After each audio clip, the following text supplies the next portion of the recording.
Tela ko. Basahan. Ang dami, oh. Si Rachel kasama namin. Si Bikoy ayaw kasi sumama. Ang dami, oh. Ang dami. Dalawa.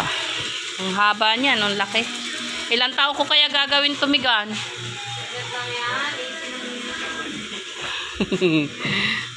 Sabagay yung dalawang sako, no? Ang bilis ko lang nagawa.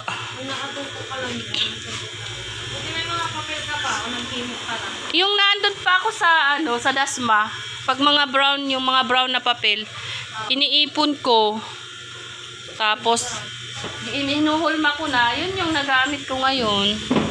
Ang ganda ng mga kulay niya, oh. Ikaw yung nag-display ng tela, ate? Kumuha siya lagang 500.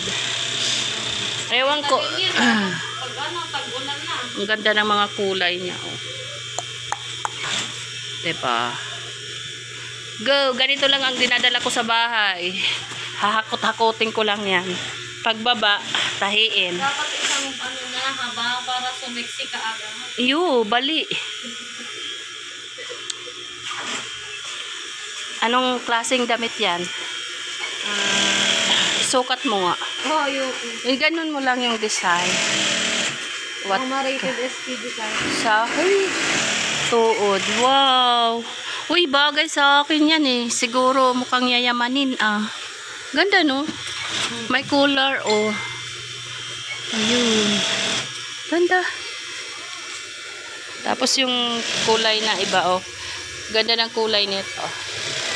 Anong ibang kulay? Ayun yung pink ano. Tapos mustard. Tapos yung black. Maganda rin yung black. At may aswang na naman dito. Ay, bless ka na kay Ninang. Malapit na ang Pasko. Malapit na pati ang birthday mo. Bless na. Dali na, sabi mo.